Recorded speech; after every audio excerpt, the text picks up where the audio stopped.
Hello and welcome to Hellgat, our favorite 4x4 testing facility.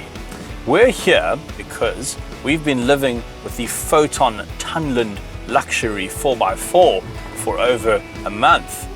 Now it represents a more affordable option in a segment full of South African favorites like the Hilux and the Ranger.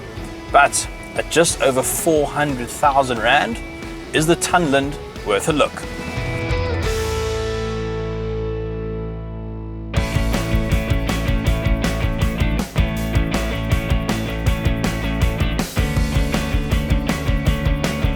This is the luxury edition of the Tunland, so there's quite a bit of kit as standard. Steering wheel controls, electric windows all round, electric mirrors, leather seats, a radio CD player which will connect to my cell phone. It's got a USB port and an aux jack, but where you start to feel like they may have cut some corners is in the minor details. The sun visor, for instance, doesn't have a vanity mirror and it really feels like it should. But I think I could get used to that. What I can't get used to though is the combination of dark wood and chrome trim. One of the Tunland's strong points is fuel consumption. We averaged a very impressive 8 litres to the 100.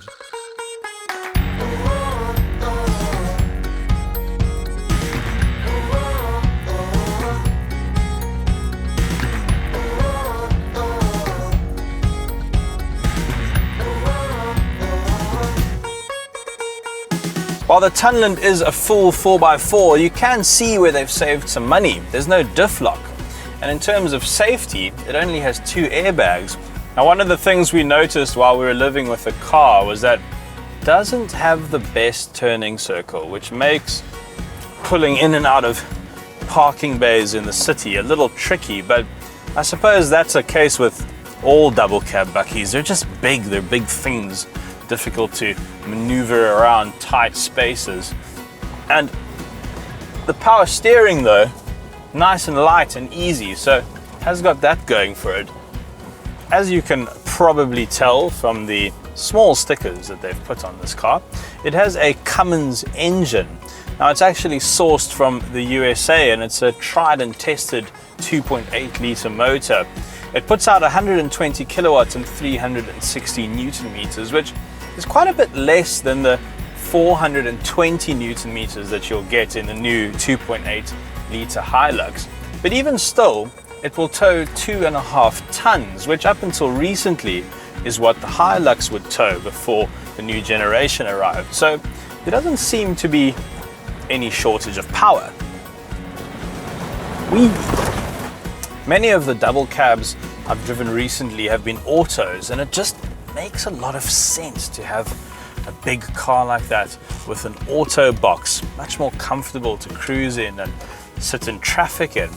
And unfortunately, you can't get a Foton Tunland with an auto box. It only comes with a 5-speed manual, which I think does count against it. And I also think it could really use a 6th gear for highway cruising. But even so, it does have shift on the fly 4x4, which is quite nice. No little second gear. There's just 3 buttons down here.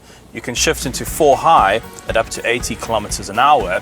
And to shift into 4 low, the car has to be stationary and in neutral.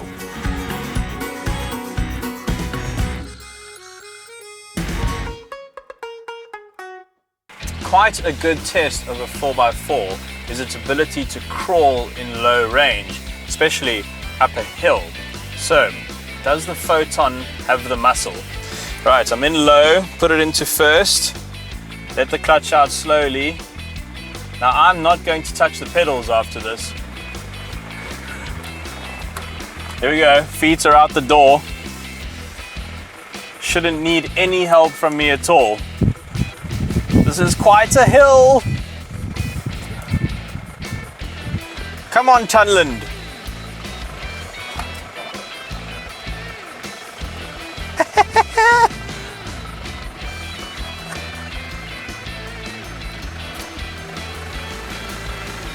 Come on!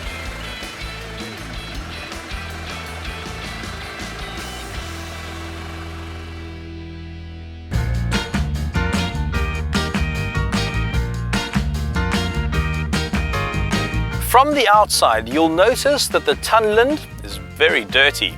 Sorry about that. But you'll also notice that it's full of stickers. Now, your Foton won't come with those. It's, just for marketing. But what it will come with is a bunch of options fitted as standard. This chrome rollover bar, this tonneau cover, and these running boards, those are all standard. But almost more importantly, at the front, we find that the Tunland has its own unique looks, and that's really refreshing in a market where new Chinese entrants tend to borrow from the styling of their more established rivals. We really like that the Tunland has its own identity. We think the Foton Tunland is the best of the Chinese offering available in the country. The Tunland has many interior and exterior features as standard, which would cost you extra on any other bakkie, as well as a decent warranty and service plan. At 409,000 Rand, it represents reasonable value for money, and its biggest competition is likely to be second-hand models from more established rivals.